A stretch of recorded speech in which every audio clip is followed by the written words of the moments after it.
Any other burning questions? No. Let's go. Fire it up.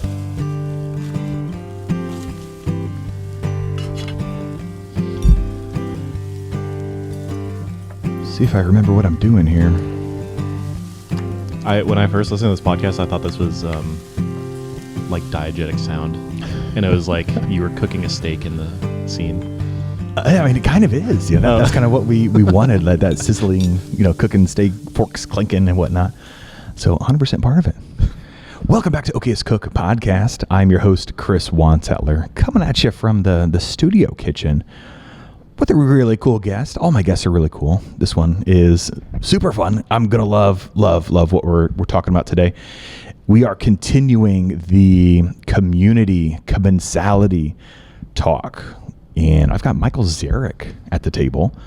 And you have a show. I do have a show. You have a show. It's called Third Space. Mm-hmm. Third Space Indy. Third Space Indy. I think some people shorten it to Third Space, but I personally, you're our Third Space well, here. I was gonna say, like, whenever I address people, I almost always address them by first name, last name. So like Patrick Armstrong, Michael Zarick, Stretch Thally. Like I just call him Stretch, but I'm a very full name person, so I always say Third Space Indy. But I think it's cool to call it Third Space. Well, if you're gonna find him eventually, again, the links will be below. But yes, if you Google Third Space, you might not find Michael, but Third Space Indy, you will. That's true. Have you eaten anything really cool lately? Any notable meals to speak of? So I was texting you about this. I did go to Tinker Street on Friday, but yes. I know Tinker Street is a common topic on this show. So I'm going to... Lately, yes. I'm going to move past it and talk about what Amanda Gibson and I have been doing, which is starting our sort of food show in a lot of ways. And the reason, because you said it's something interesting or memorable. Yeah, and notable. Anything notable? Both. We've only done 2 so far, and we're doing the 3rd this week, which I won't say what it is. Oh, suspense. But we've gone to Macizo, which is now a James Beard awarded restaurant. We went prior to that, so we're cool before it was cool. And then we went to Wisangini Pawan on Keystone, which I have not been to, but upon seeing that episode, like I'm trying to make a plan to get there. Yeah, and both of those are really memorable because not only are we getting some of the most beautiful food available in Indianapolis, but we're sitting down with the owners of these restaurants. In Wisangini's case, we took a walk through the kitchen, saw them actually cooking, which we will probably continue to do. And request if they're comfortable, obviously. Yeah. And just sitting down and listening to the story of, and if they're immigrants, like how did they get over here? What drives them to want to make this food? What reason is this thing on the... For Wisangini was so funny because she was like, we have crab rangoons on our menu. And I was like, is that Indonesian? And she was like, no, people just like it. And I was like, she goes, I love Panda Express and I wanted crab rangoons on my menu. It's here for me. Yeah. So just those like small, very personal stories are beautiful. Very much a driving factor behind a lot of the reason I even have my podcast. But I'm so happy to be able to do that within food. And I think that's what I'm really excited for, is just working with Amanda. Shout out to Amanda in Indy if you are local here. She's super cool. Yeah. Link below. Yeah. Give her a follow. Well, that, I always have to prepare mine as a segue, but you hit it out of the park. I mean, that we could just go straight into what you're doing in our conversation from your notable meal experience.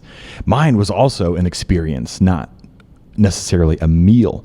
I had a coffee meeting the other day in, oh gosh, correct me, which green is east of Indy? Oh no, I get all the greens mixed up. It's too recent for that. It's Greenwood Greenfield, Greenwood, Greentown. I think it's Greenfield. Greenfield is east of Indy.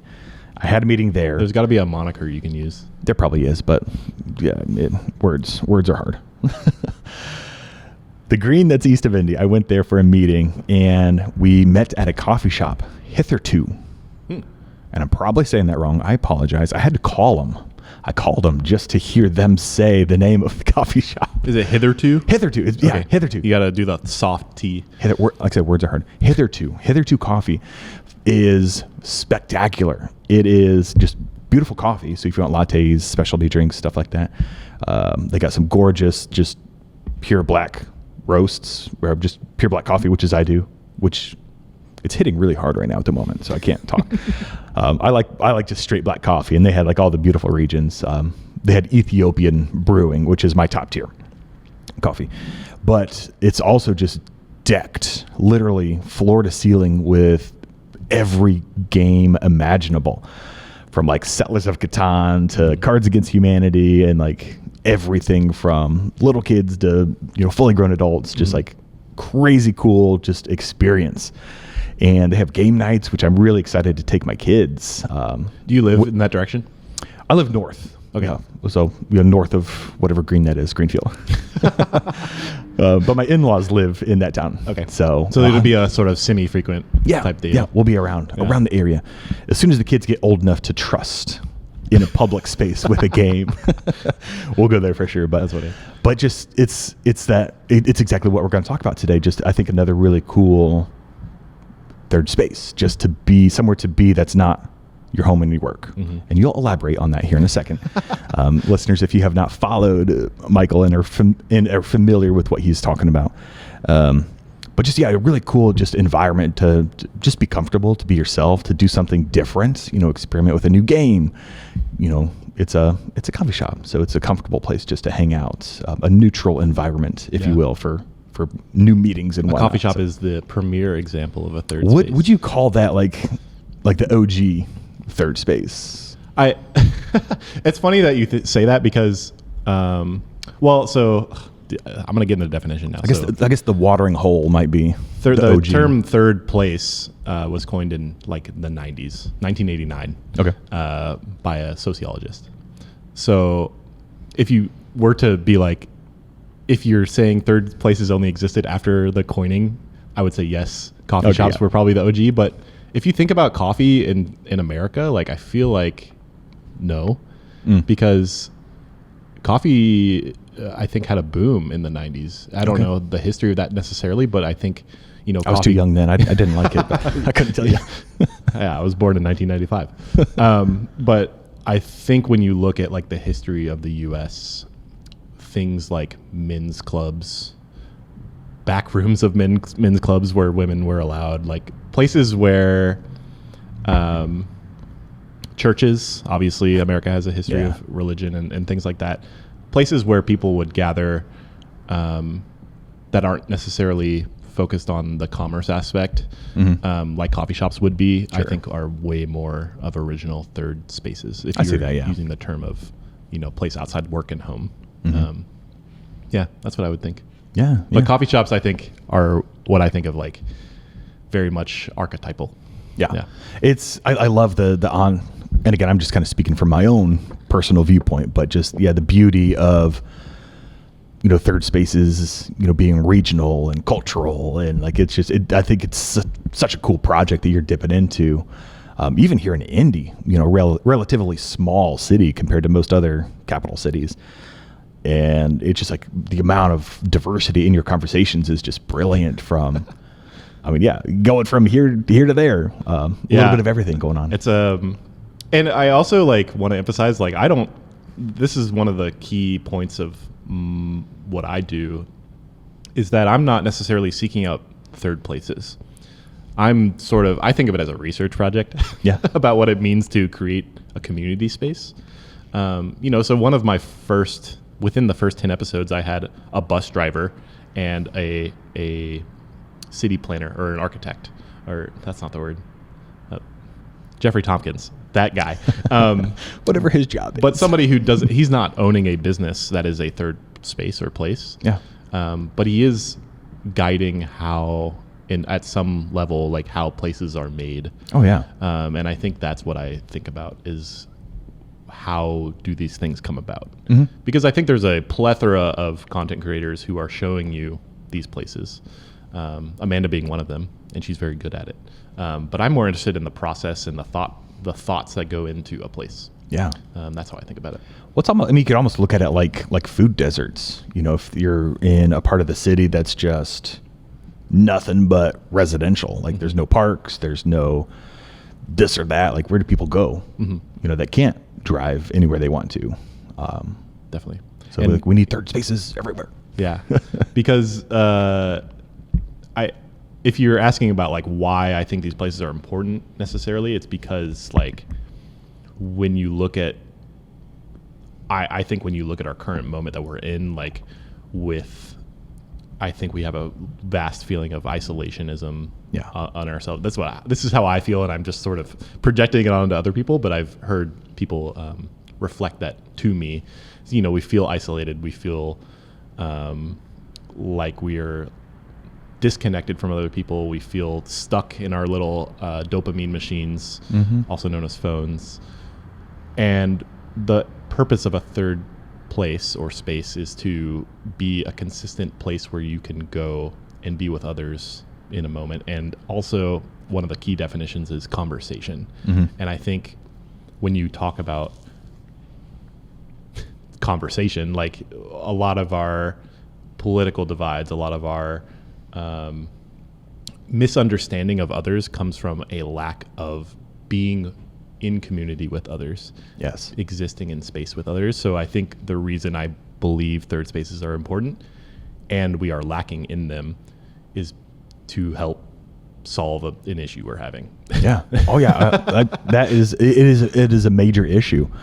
And we're going to talk a lot about Stretch's episode because like a lot of this, you know, is stemming from that conversation with him and what he's doing with the Sunday dinners. But yeah, 100%. Yeah. Social media on top of just, you know, the pandemic and just like that totally just shifted everyone's mindset of, I mean, it just exacerbated that isolation, like because it was forced.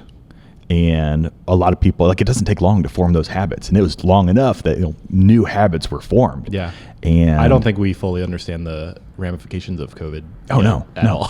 No. And we won't. It'll be too late.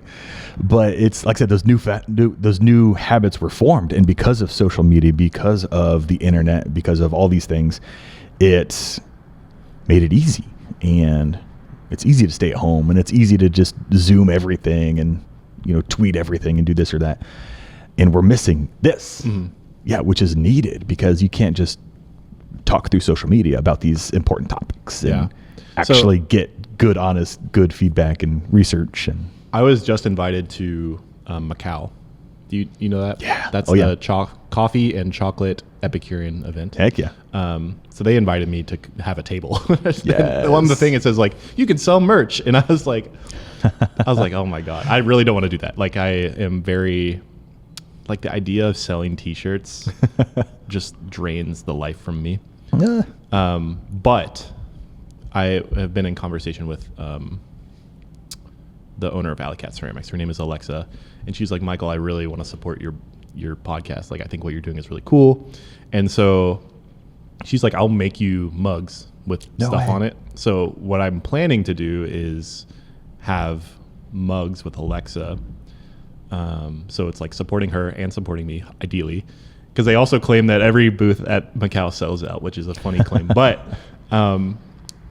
what I like about this idea of mugs is that if I were to extend this merchandise run with Alexa, because we're good friends, is that I could now form a relationship with local businesses here and be like, hey, do you want to like stock my mugs? I could have them in third places around town. Creative mornings. Yeah. I don't want, literally. Bring your mug. But this idea of, I don't want to sell these mugs on the internet and just ship it to you. I want to force you out of your house. You must meet me in person. Go to Gold Leaf and buy a Third Space Indie mug. And then you're in Gold Leaf. You're buying coffee there, ideally. And then maybe you sit down and talk to somebody. Okay. Like, rather than I ship you a t-shirt. Like, who, I don't know. It costs a decent conversation. Yeah, exactly. Like, go out, and that's my goal, is to hopefully inspire people to leave their house. Yes. And on your website, like, you need to have like a merch tab. It's just a map. here's all the locations you can find this mug. Actually, that's a really good idea. Yes, go talk to this person, go talk to that person, and you can unlock your mug. I like That's beautiful. I love it. And well, I suppose on that note, we could talk about food and the importance of. I mean, we got food in front of us right now, and I'm trying real hard not to dive into it. It was very good. Yeah. So food and third spaces and places. I mean, how does that impact? In your opinion, I know Stretch had his own opinion on the topic. Yeah. Go back a couple episodes and listen to Stretch if you haven't. Did you have Sierra on as well? Yes. Okay, cool. Yes. Unreleased at this point in time, as of this recording. I will listen. I love Sierra. Anyways, so a couple of things. I have a lot of thoughts on this, as I do with most things. We're here for it. In college, I took a class called The Anthropology of Food. This is one of I have a couple of classes in college I reference a lot, but this is one of them, Anthropology of Food. And if you don't know what anthropology is, this is basically a study of human culture, different from sociology, because it's more about like history and like the development over time versus sociology, which is now in like human dynamic type stuff. So Anthropology of Food focused on how food pervades human life in all ways, in every aspect. Yeah. And I think it's so funny. This is actually, I don't know if I wrote it down in there, but there's this funny thing that people do where they go, "Oh, I'm Greek. We are so committed to family, and our family loves food. Oh, I'm Italian. We love family and we love food. Oh, I'm Lebanese. We love our family and we love food." Like everyone does that, and they think they're so unique, but that's just humanity, right? It's like humans like love their, the collection of people, their tribe or whatever that is, and then they also love food because that is what you need to survive and like push yourself forward. And Anthropology of Food, the class, shout out to Aaron. He has disappeared somehow, but I would love to talk to him again. The guy who taught the class, just really highlighted to me the way that food is so important to humans, and there's a cost to that beyond like monetary cost to food creation, in the way that it's produced, in the way that if you were to make cookies, your flour probably is not coming from the farm down the street. It's probably being flown from another country. Your chocolate is not coming from America, definitely. All of these pieces of food flies in from elsewhere, and like that is the collection of humanity like working together to create this beautiful pastry in front of us. Yeah. And I really appreciate that class for giving me a lot of that perspective and sort That's of awesome. humbling me about humanity in a way. Yeah. The other thing I've been thinking about, because at the very top of the notes, you wrote like, what is a space that you really enjoy? And Yeah. I moved from... I skipped that one. That's okay. That's okay. I'm tying it in. Yes. When I lived in Northwest Arkansas prior to living here, so I moved to Indianapolis in October of 2024, there was a pizza shop. And I am shameful to say that in 2023, I believe it's 2023, I spent like $1,400 over the course of the year at this pizza shop. It's called Pizzeria Ruby. It's in Johnson, Arkansas. I lived in Fayetteville. It was probably less than a 10-minute drive from my house. This pizza shop is run by a very large Boston man, Okay. named Mike, the largest Celtics fan of all time. I watched Game 6 in 2023 in the pizza shop, and they were like back and forth with the other team. It went to overtime. Oof. And every time, I don't remember the teams, but I just remember the Celtics and someone else. It was back and forth the entire time. Like if they shot a three, he would be like, yes. And then if the other team got it, he would say, fuck, sorry. And then you go, sorry. Yeah, he did it over and you go, fuck, sorry. And then he goes, I hope there's no kids in the restaurant. And then you look over and there's a whole table of kids. So like he's just this large, passionate Bostonian man who committed like 6 months of his life prior to opening this restaurant to cooking a margarita pizza over and over and over again. And it's still, I think, the best pizza on earth. That's awesome. And they only sell, it's either 18 or 20 inch pies, so like big pizza.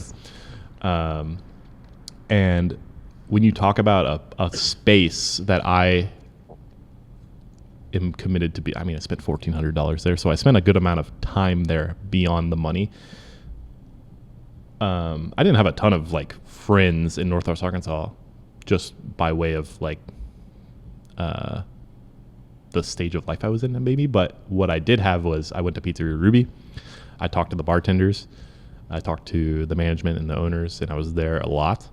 And one day they invited me. One of the bartenders goes, "Michael, do you want to come to music bingo?" And I don't think he expected me to show up. So I showed up to music bingo, and I think from that moment on, they were like, "Oh, this guy like shows out for stuff." Yeah. And so I became good friends with a lot of they've become employees. your people. Yeah, literally. Yeah. So I got a lot of interesting food opportunities just because that, I think Pizzeria Ruby in a weird way was a third space for me. Oh, 100%. Yeah. And my wife, I don't really follow them on Instagram, but my wife does, and she'll send me their posts sometimes. Okay. And it's like painful to look at this beautiful food they're making. It's not that far away, is it? It's like a 9-hour drive. And there's not a good airport in Arkansas, really. It's hard to reach. But I told them I would manage a pizza shop if they ever wanted to move to Indy, but that's not happening. No one wants to come here. No, maybe someday. We'll see. But Pizzeria Ruby, that is just like, if you're ever, for some reason, in Northwest Arkansas, like that's a must go, I think, personally. Well, that is beautiful. I love that story. I mean, that's community in a nutshell. I mean, that's just supporting what you love, and just like the fact that you're there, like during that game, is like that's super special. Like there's a lot of moments like that where, because he's just like a loud dude. He just like what a interesting guy. It's beautiful. But that's like, it's that Cheers moment, or that Cheers experience where like you walk in and they know you, and it's friendly, it's family. Like you love being there, they love having you there. And that's what my buddy and I were striving to do in college. There was a local breakfast joint that we tried, and we didn't quite go enough. We were on the verge of the waitress knowing our orders and whatnot. But I'm really bad about that. Like I think it's undiagnosed ADHD, but I'm a regular at a lot of coffee at a number of coffee shops, enough where the people know who I am. But I never order the same thing twice, almost ever. So it's difficult to have them know my order. There was a coffee shop in Arkansas, and I would go there almost every morning. Old Pine, and for other regulars, they would go, "Oh, there he is. I'm gonna get a cappuccino going. I'm gonna get whatever going," and I would come in and like, "Hey, Michael, what do you want today?" What's it gonna be? Yeah. So look out. Busy street right here. Drama outside. A little bit. Yeah, so it's kind of funny, but I do. You're definitely correct about like there's something special about being welcome in a space, and I don't believe that you can form a good relationship with people through transaction. Like if you're a regular buying something from somebody, you're not existing in community with somebody. But if you are there and you are in conversation and you are talking to that person, trying to understand their experience, that's a completely different thing. It's okay to be a patron. It's like I see that as like it's a gradient. Mm-hmm. It's like you're a patron, and then you're the regular. And when you're the regular, like that in my mind, when it shifts over. Like definitely. I know your name, mm-hmm. and I'm going to address you by your name when I show up. Mm-hmm. Or vice versa. If they say, "Hey, Michael." Well, it's like I think Calvin Fletcher is the best coffee shop in the city. That's it's up there. I love going down there. And I've gone there a number of times, but I wouldn't call myself a regular. Like they don't know who I am. Yeah. But I love that place. Like, I don't know. Yeah, it's gorgeous. How do you think like a non-food space compares? I don't want to say competes, but like if you had your choice, like finding a space that's not food oriented. Like let's just say like a game shop. There's a game shop down the road where it's literally just games. Yeah. I mean, do you think? I wonder. Here's a question for you: is any space a non-food space? I'm interested. If you think. Well, if they don't offer food. Yeah, but you can always bring your own food, I suppose. But like, I'm thinking, like coffee shops, places that you would go and gather and you share a meal and have a conversation versus a venue where it, like a hookah bar or an actual bar I know what you're or just sitting in the park. So it's physical conversation minus the food. Yeah. One of the... So do we need food to have? There's a couple of spaces that I think fit the bill of what you're talking about. We don't need specific have yet to broach ideas, but I think it's fun to think on. Yeah. I've yet to broach the subject of a couple of places on my podcast specifically. Gyms, like fitness. Yeah. The YMCA. 100%. That's a beautiful third space. We'll talk to Andy. That is his community. Like his people are those gym people. Yeah. So, school for children, but also, I mean, if you consider college age people are also children in my mind now. They are 100% there. But school is work. I don't agree. No. Well, I would categorize school as work. Like you have to be there. So like there are portions of recess. Like that's in my mind that could be a third an interesting space perspective. But like, I mean, the act of being at school in my mind is equal to being at work. So in my mind, I can't classify school as a third space. Yeah. And we're scratching. Yeah, I say school, I mean like you're in class. School like college, like yeah. There are opportunities for third spaces there. Okay. Outside of the classroom. But again, you say school, I have toddlers or a kindergartner. So when he's at school, like yeah, it's just he's at the desk. I think there's an untapped third space that is also at someone's house, which is like the backyard. Well, I was gonna say like a dank basement or a garage. Like yeah. For like a teenager, like that is your house, but also like if you have 3-4 friends that come over regularly and you're hanging out in the garage, I think that is like something about that feels separate. it feels like a different space, especially because if the 3-4 people are coming over there, they don't live there. So I think that's funny. But on the topic of but I also think it's the reason I asked the question of do you think any space doesn't involve food? Because I think of as an extension of gyms or fitness places, like a lot of that is you then, maybe you go to your morning workout and then you go get coffee, or you have conversation with someone else about their meal.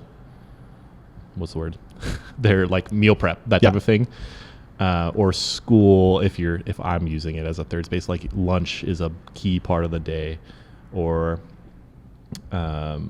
any of these like a park, like you can have a picnic at a park. Like I feel like food is so, it's almost like this isn't within the definition of third spaces, but I think by extension, just because I've been thinking about this, almost food is so pervasive to the human experience that there is no space that food does not enter in some capacity. And I think that's kind of interesting to think on. Yeah. Well, I guess I'm kind of gearing towards, how do you think conversations take place, when there's bread present, when you're sharing something? I mean, food is pseudo intimate. I mean, you're vulnerable, being vulnerable by eating in front of somebody. But there's something I've been thinking about.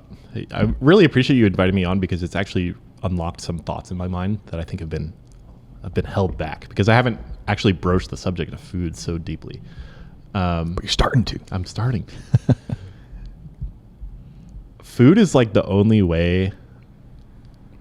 So you have 5 senses. I don't want to list them off. Touch, sight. I see. I don't even know what they are. Hearing, smell, taste. Taste. What's the last one? Eyes, nose, ears, mouth. There's 5, right? Yeah, there's definitely 5 senses. What are we missing here? What are we missing here? But the important part here is that I feel like food is the only way to communicate through taste. Yeah. And you can tell so many stories through the food that you're eating. Oh, yeah. Using the cookie idea, it's there was a journey that this cookie went on. But we're going to talk about a cookie later on that I think has a history that there's a lot of stories being told. I don't know that history, but I do I do believe that. And there's so much communication you can do through taste when you're dealing with food in front of you. And you talked about intimacy in a way, like if you are the one who cooked the meal, or we're both deeply familiar with like Tinker Street. So much of the food on the menu at Tinker Street is a communication from Chef Tyler about his personal experience. Yeah. And if you talk to him and ask him about why each dish is this is going back to like what Amanda and I are doing, but if you talk to him about why each piece is on the menu, you can learn, because of his lived experience, like why he made each decision. And I think that's really a beautiful thing. And that is true of Chef Tyler, and that is true of a random mom who cooks for her children. Yeah, yeah. And I think that's the beauty of food. Well, when you cook for somebody, let's think about it. You don't just reach for the blue box and make them some mac and cheese. Like, I'm trying to impress you, so I'm going to do my best. I'm going to like pull from my food archives, my food history, my food memories, and I'm going to share, something that I love with you. Or like Stretch was saying, like, I'm going to cook something that you're familiar with, so you can be a little bit more comfortable, sitting down. But I don't think you have to go that far. I think it's like it's kind of like subconscious. Like, say, we're not just gonna like pull out a box of crackers. Like, we're gonna. There's a dish. If you really, I guess, if you really care about somebody, like, you don't care. Yeah. Well, there's a dish that I love, and I shouldn't love it. It's boxed mac and cheese, canned tuna, and peas. Okay. And frozen peas. Yeah. And that was a bachelor meal, bachelor staple. Yeah, for sure. This is a meal my mother fed me like 100 times when I was a kid, and I still like it now. And it's kind of gross. It's genuinely, but it's the memory that makes it delicious. Yeah. And that's why I say, like, food doesn't have to, like, you don't have to whole ass it every time for it to be special, because it evokes something from you. Yeah. And I think that's beautiful, and like in a really unique about food specifically. Yeah. And I think that's cool. Yeah. So pulling from your third space archives, the places you visited, the places that you consider a third space, how do we have these beautiful, intimate food conversations when there is no food? So we're at a food desert. We're at a spot where like food is hard to get. Like, maybe financially we can't have good food at the table, but we still need to develop these comfortable third spaces, to keep people out of trouble and to keep healthy communities just building and forming. So again, I'm just trying to think like I'm just talking randomly here, but like, again, we take away food because a lot of people don't have good access to food. So how are we still building these awesome spaces when it's just like-minded people sitting down, hanging out, doing cool stuff together? That's a really hard question to answer. So it's a weird question. Yeah, there, if in a lot of these cases though, like, there is a reason there is no food in those spaces, and there's historical proof of that, redlining and all of that stuff.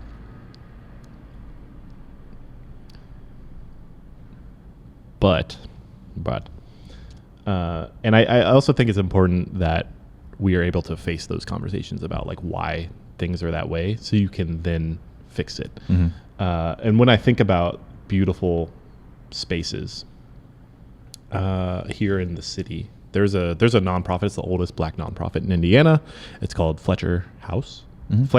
Sorry, not Fletcher House. Flanner House.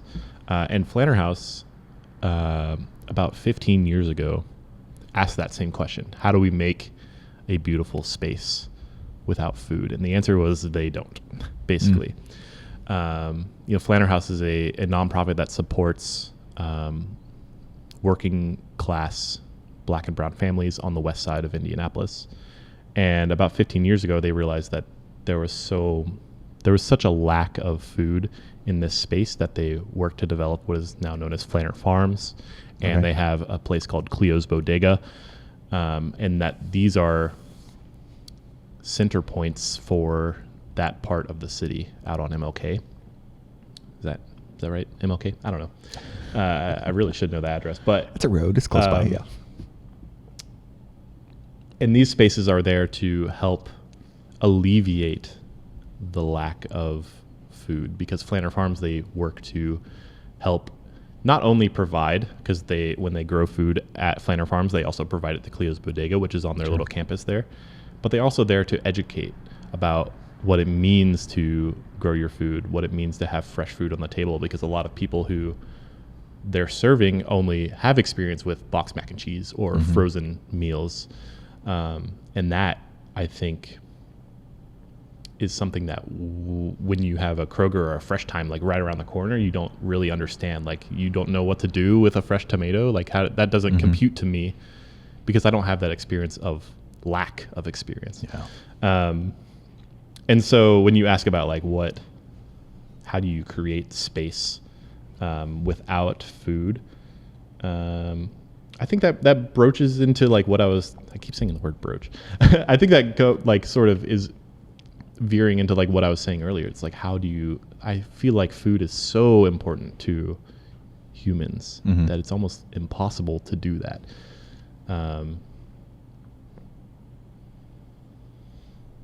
But, sorry, I've had another revelation. Third spaces are places to me. This is not like within the actual definition, but I do think of this. They are places of advocacy. Yeah. Because I think when you truly sit down with somebody else and you begin to understand them, you find that your struggles are not that dissimilar in most cases. And so when you form that relationship with someone, you go, oh, your struggles are not that dissimilar from mine. We should work on that. Yeah, you know what I mean? So I don't have a perfect example of like what it takes to build that space. That's still kind of what I'm researching. But I think the importance of that, I say research as if I'm actually, getting a degree or something. But the importance of that is that when you have a space that you feel comfortable in and you find understanding with other people, you can then reach the things that you do need collectively. That's what I think. Yeah. I mean, it's what you make it. And I guess I'm in city planner mode right now, thinking about those areas of town that may not have awesome spaces that people can just hang out and be safe and be comfortable and be welcome. So in my mind, I'm thinking like, okay, what are some easy action steps that the average person can take just to find these communities? Are you familiar with Skateland? No, I don't think so. I think it's on the west. Skateboarding? It's like a roller skate rink. Okay. Do those exist? Yeah. I know. Okay, growing up, it was like that was the thing. This is but I haven't seen one in ages. That's the white boy in you talking. But so Skateland is a pretty popular roller skate rink. Not with you and me. No. But I don't think they have food. But that building is... Oh, they got to have food at skate rink. I'm actually not sure. I haven't been there. My wife really wants to go. I think she wants to go for her birthday. But like that building is like next to the highway and in the middle of nothing. There's not a grocery store. There's barely housing around it, I think. And that is a space for families. Yeah. That I think is really integral to somebody's experience. Wild Style Pashel here locally is a huge skater, roller skater, not like other skater. I need to look at this up. The Idlewild is what we had growing up. That was our that was our skating rink. There's a number of them, but I feel like Skateland is the one that I hear about the most. Okay. I'm just nervous about my coordination here now that I'm over the 40 hump. So. We try to go ice skating every year. That's bad. We try to go ice skating every year. I need to take like a tutorial or something. Yeah, I stay off the ice unless I'm fishing. And roller skating is it's exactly the same, just on wheels. Yes, not cold. And skiing is the same too. Like I need to do some like foot sports are not there for me. No. I swam in high school because I don't have that coordination. Yes. But I don't really know where I was going with this. But like when you talk about, a space where I think a lot of what happens at Skateland, because I actually talked to Wild Style about this, is like he's been going there for so long that he's seen people his age grow up, have kids, and then their kids are skating at Skateland. That's awesome. And it's like that is what a true third space is. it's intergenerational. Yeah. It's a place where you're having fun with other people, and a lot of times, like once you're tired, you're sitting down and having a conversation. Yeah. And I think it sounds like those conversations lead to having children. So like I think that's really nice and cool, and that is not a space that maybe they have like mozzarella sticks or something, but it's not like a food space. Yeah. You don't go there to eat. The eating is after you're tired. Yeah. I think so. Yes, that's beautiful. I love that. Yeah, man, I haven't thought about skating rink in ages. You got to hit it up. We got to go. We'll go watch. See, you have to go confirm if there's like mozzarella sticks there, and then do a review. 100%. There are mozzarella sticks at all skating rinks. I'm going to put my foot down. Like that's my stance. Well, getting back to our bubbles. So with stretch, we talked about getting out of your bubble, getting out of your comfort zone, having hard, beautiful conversations. How do we get people off of this? You know, how do we take digital away and encourage more in person? Because social media is not a third space. I know, like the AI, the metaverse, whatever, this and that, like they're trying to make it a third space, but it'll never be. Yeah. Like, I mean, there's definitely like, so I grew up playing World of Warcraft. I still play World of Warcraft. Yes. I'm a grown man. I need to really think about that. And I think about World of Warcraft as interesting. There are people who are 15 years older than me who in some way like raised me. Don't get me wrong. It is a community. It is a vibrant. I do agree that it's not a true third space, but I do think there's community to be found in online spaces. I guess that's where it gets hairy, the third space line. Yeah. And we do need to factor in the fact that, there are some people who literally cannot physically leave their house. Mm-hmm. So like, how do we have a good, safe community for them? Yeah. And that could be. I do have an answer to your question though, which is how do you get people out of their house? This is a really hard question that we have to face across. This is not an Indianapolis issue. This is, I'm going to call it a Western issue, but I see a lot in America specifically, which is that our infrastructure does not preclude you going outside, because this is the real thesis of the podcast, which is that because of our reliance on car-based infrastructure,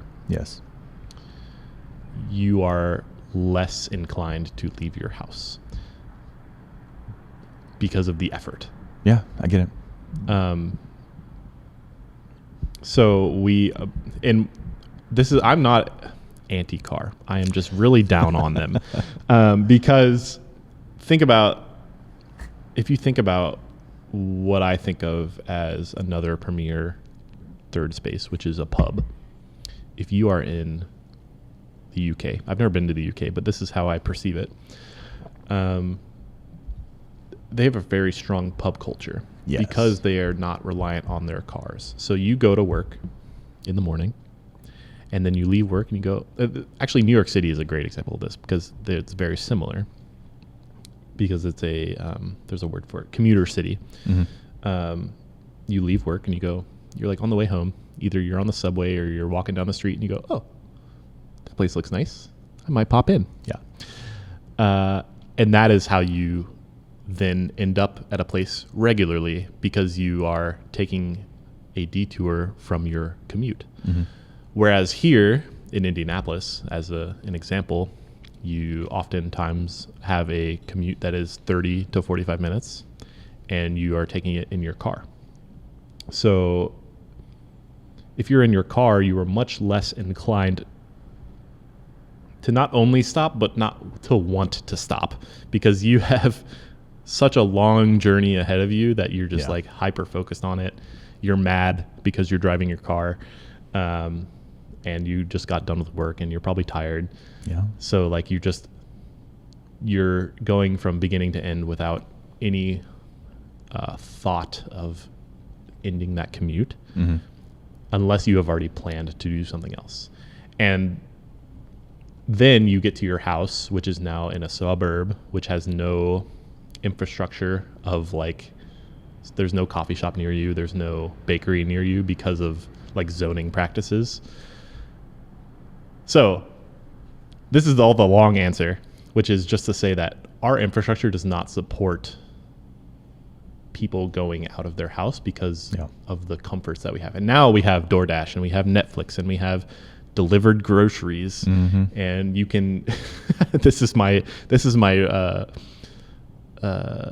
Joker moment, which is that you can sports bet from your couch, like instead of like going to Las Vegas. And again, like I can do it right now if I wanted to. I'm not anti-betting necessarily, but I am anti-betting on your couch, because not only are you losing money so easily, but you're just like not like doing it in a like I'm from Louisville, Kentucky. I love going to watch horse races and betting on horse races. But it's like going to a baseball game in that you are there with friends or family and you're talking and then you're like cheering on the horse. If you're at home and you're betting on horses, it's like, what are you doing? Yeah, you're activating more senses when you're there in person. And like, it's so intangible here because like I don't physically see that money. Like I'm not doing the swipes. I'm not buying chips. So and like I get it. Yeah, gambling is just like a small piece of that, where it's like we have made our lives so convenient that we have convenienced ourselves out of community with other people. It's true. Yeah, definitely true. And it's heartbreaking, seeing that. Back to pubs, like my last hurrah as a bachelor was a backpacking trip through England and Ireland. And it was beautiful because I just bought a train ticket. I bought one of those. It's like a train pass. And I had like 10 days worth of, I forget how it worked exactly. Like once you punch it for the day, like you can ride any train, any bus for free because I have this pass and I punched it. And in England and Scotland, like I had zero issues going anywhere I wanted to. Bus, train, I got there. And you're right, pub culture is phenomenal. Just the energy, the excitement. Just you ever watch? I'm not gonna remember that Apple show about the soccer coach. Oh, Ted Lasso. I think of the pub That's it. in that show like. That's legit it. Yeah, the woman who runs the pub is like ribbing the people who are in there constantly. She's like, "Shut up." They're the regulars. They're hanging out. You know each other. They play darts, and it's like this. And it's like around the corner from your. Yeah, you cheer for your team. Yeah, and it's around the corner from your apartment, and then you get and that's the other thing is like sports as a collective, like the way that tying in sports to like. Sorry to pivot just a little bit, but like tying in sports to like pub culture, it's like. When Ted Lasso's team was winning, the entire pub lights up and everybody's feeling amazing. And when they lose, everybody's down. Yeah. And I think you don't get that when you're sitting on your couch alone. It's different. It's just different. The only sadness you feel is when your parlay doesn't hit. You know, it's like but you're right. We need that here. And I will say, bouncing over to Ireland, maybe it was the time of year, but Ireland was not set up the same way England was, at least Northern Ireland. So I had a lot of trouble in Ireland using the buses and the train, counting on the buses and trains. Maybe like where London, it's like every 15, 20 minutes, there's something coming through. In Ireland, it was like twice a day. It's like I could get out there, but like coming back is going to be real hard. Yeah. That's what they get for not splitting off the UK. Like, I guess. Yeah, Ireland's funny with how they, the Northern, Southern, I don't remember. But it's very similar to what we have going on here. Like you said, we're very spread out. Like we like our space. We like our peace and quiet. I'm part of the problem. Like I love my small town vibe. I need to see more stars. I need to see more corn. It's funny that you say that though, but like when I think of like Corydon, Indiana, there's still a hub, like a small town hub in the city area. You could live down there. Like obviously there's people who live around, but there's a walkable core. And I think that is really nice. Yeah, that's what we've got. Pendleton. Shout out Pendleton, Indiana. Like each neighborhood in Indianapolis was built like a small Corydon of like a denser, like walkable. Yeah. That's the thing. It's I think a lot of it is based in zoning. There's a term. Have you ever heard the term missing middle? So, we have single family homes and then you have giant ugly apartment complexes. Sure. The missing middle is townhomes and medium sized apartments that are not heinous and ugly. One thing we're doing, or lack of doing, is zoning for what is called the missing middle, which is a slightly denser, and you can still maintain like a level of community where it's like, okay, I have this nice little medium-sized townhome or multi-family apartment, and then I can walk to the coffee shop. Versus like everything is suburban neighborhood with single family homes that are 20 feet apart from each other and that type of stuff. And then there's also just a dead zone of anything else there. Yeah. It's like you could allow zoning for a small coffee shop or a small grocery. But it's just sort of this constant back and forth of policy that we do. Yeah, see, I don't, and that's what I understand. Yeah, I don't understand it policy either. I just know zoning and building. I just get frustrated. It's like, why can't we just do it now? But I guess there's a reason I just have to accept in a lot of ways. Yeah. Well, I love what you're doing. I love that you are like, you're going to these meetings. You're, when they have like a public forum, like you seem to be talking about it a lot. So I try. You're trying to learn and you're encouraging us to learn. There's people who do more than me, frankly. We can't all be experts at everything. So, but I love that you're committing. You're committed to the city. Like you're pushing these lines. You're encouraging us to think and act and participate in our community to build it in a good positive direction. Well, this is the thing is like, and I don't think people understand. I'm sure they do understand this, but advocating for a better city for everybody is advocating for a better city for myself. Yeah. So it's, to an extent, there is a selfishness to it where it's like, oh my God, if Indianapolis had robust, I rode the bus here, but if they had a robust busing system and all of that stuff, I would benefit from that greatly, but also everyone would. The past couple of years it has improved, but it's still lacking here and there. Mm-hmm. Like I said, I'm the commuter. Like I live on the far north side. And so that's okay. I don't blame anybody for this. Is the other thing though. Like, are you trying to wrap up? I don't know. We're good. We're coming up on an hour. That's okay. But the other thing that people don't consider is on the topic of like public transit. If you want to drive your car, that is perfectly acceptable. Yeah. But if you improve the transit system, that removes cars from the road. And when you remove cars from the road, you remove traffic. So it actually makes everybody's life better. So if you want to ride the bus, you can do so. And if you get a critical mass of people, then you have just removed traffic. And the people who choose to drive their car are much happier because they can whip it down the street like they do here. Yeah. Well, and honestly, just like doing work. Like I would love... Like what? It's kind of how am I trying to say this? So when it's just my family driving around, my wife is extremely car sick. Like she has to be the driver or she has to be the passenger and she cannot look anywhere but straight ahead. If she turns around to give the kid a hamburger or whatever, like she'll get sick. That's crazy. And we gotta stop. So I've become the passenger in all of our road trips, adventures, and I've gotten used to that, and it's kind of nice because I'm like ADHD, like I can't focus. I hate driving because I can't focus, and you need to focus when you're driving. Definitely. So I would love, like if I didn't have to haul around all this crap, camera gear and lights and all this and that, if I could just sit with a book, sit with my laptop, answer emails, like as I'm on my way to work, like that would be beautiful. I would love that. Mm-hmm. Some of the best. So there's a word I like to use a lot recently, which is serendipity.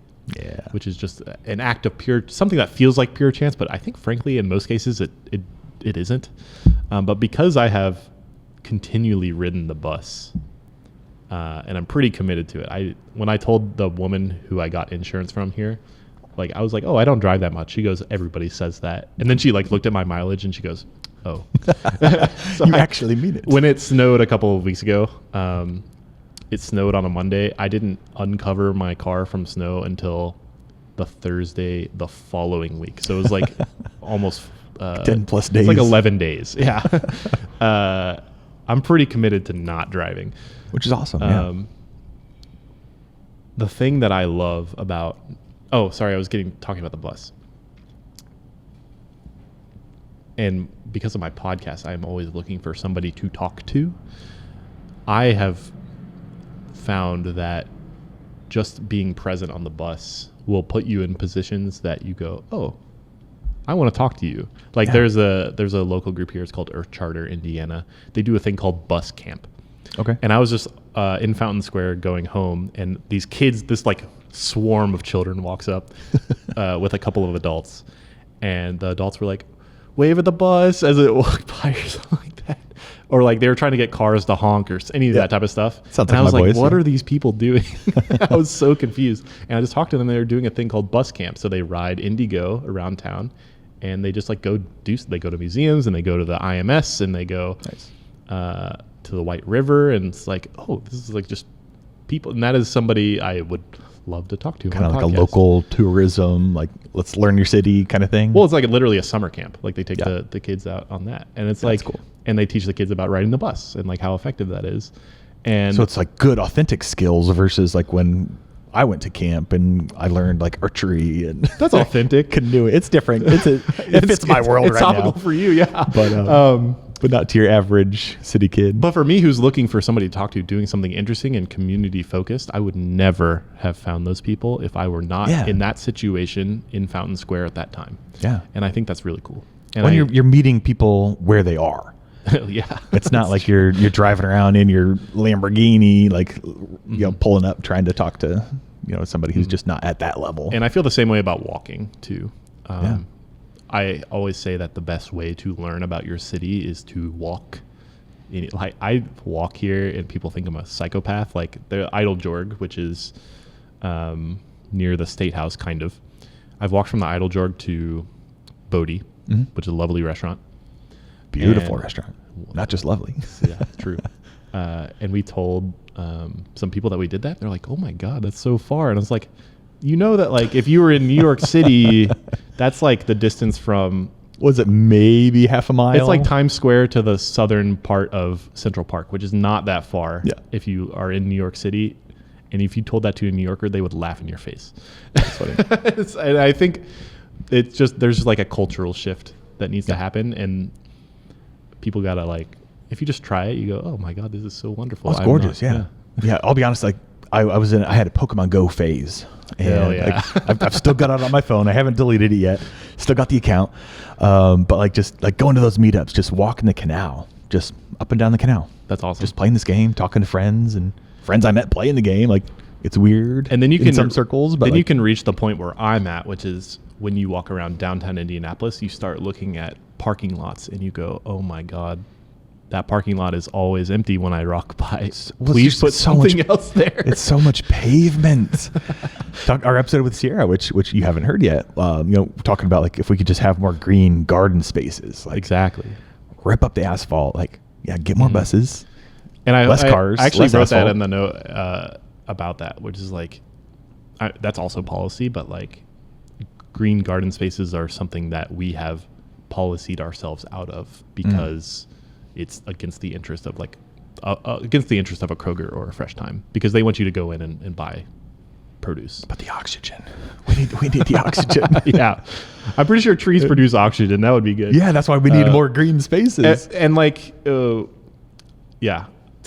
like there's so much that we could be doing better with our infrastructure that would be in service of people and of service to our community and of service to eating food. That I think that like that's really how I live in a dream world in my mind, and I hope to reach it in real life. Yeah. Well, keep talking, keep doing. You know, that's the only way to achieve these goals. Going there in person, like policy's not going to change if we don't make our voice heard. So follow Michael as he hopefully continues to push these, advocate for your local meetings and change the policies. If you don't like them, speak up. It's your community. Act like it. Definitely. Like that's my like if you ever ask, like, this is something I think is so funny. I sometimes like go on Reddit because I'm like high key trying to advertise for myself. Like I have a Third Space Indy Reddit account, and people, there's a post once or twice a week that says, "How do I make friends in Indianapolis?" which I think is so funny. Well, it's sad too. It's like, well, it speaks to this infrastructure question, but it's like, if you just go outside and do what you want to do. Yeah. If you go take a pottery class, or you go to a climbing gym, or you go on a walk, or you ride a bike, or you just join, if you're a nerd and you like playing video games, you join a video game group, you will find friends. Leave your house. That is the struggle that I think the curse of, convenience, with the exactly. phones and Quit deliveries. posting on Reddit and just go outside. Yeah. I play video games probably an unhealthy amount every week, but I also leave my house. And I think that there's something to be said about that. Yeah.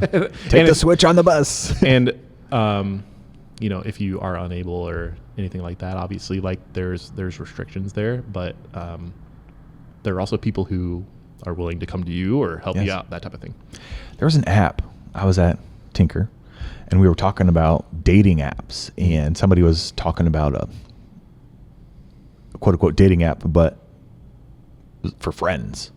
So it's basically like I'm not on this app to date. Like, I'm just here to meet I think cool, Bumble like-minded does people. that. It might have been that one. You just got me thinking side tangent here, but well, yeah, dude, we're at an hour. We could keep talking, but I want to talk real quick about you have unlimited resources. Don't think about zoning. Don't think about this, that. You're making a space. You're making a third space. It can be for you. It can be for somebody else. You've got a magic wand. You're making a third space. Mm-hmm.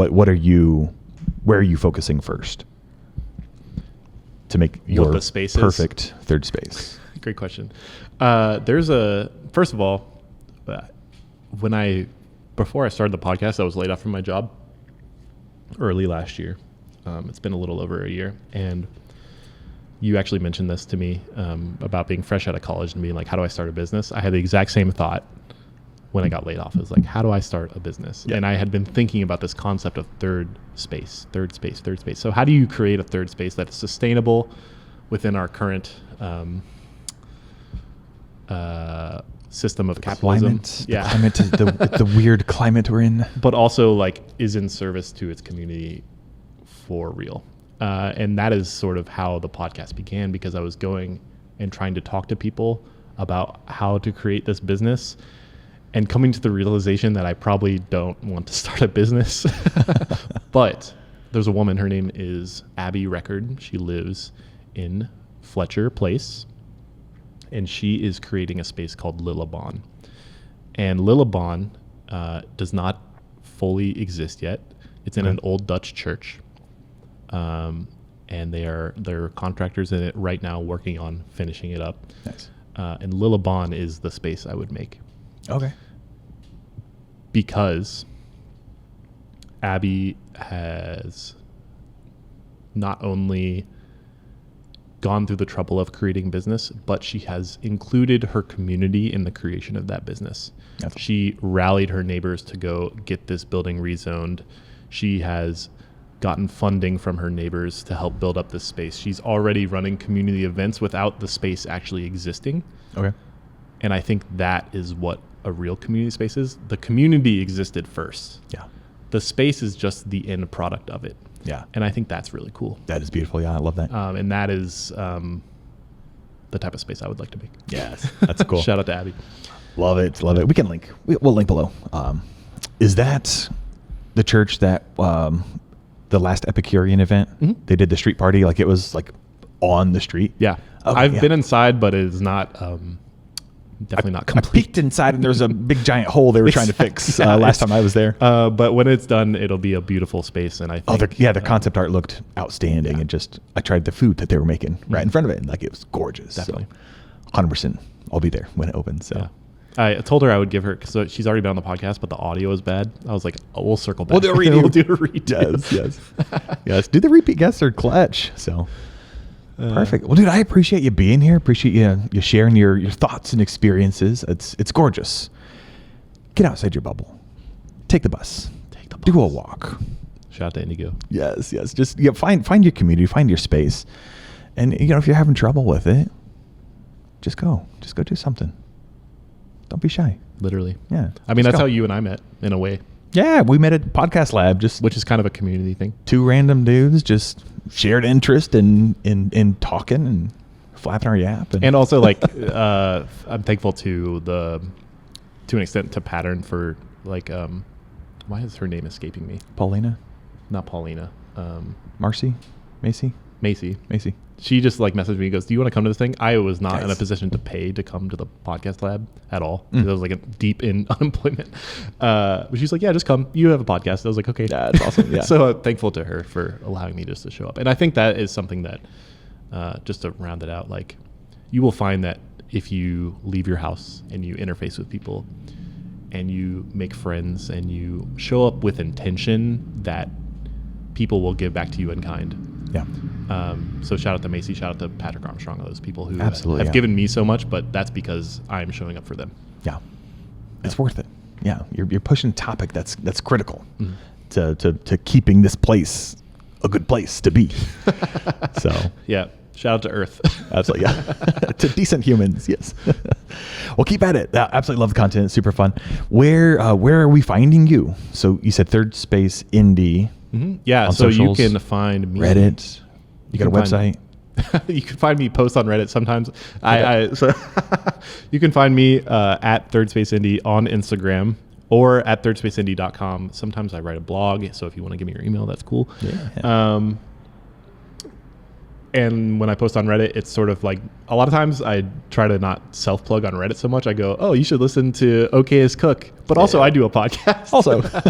Just like to throw it in there. Yo. I try not to be like the annoying guy who's like only answering for himself.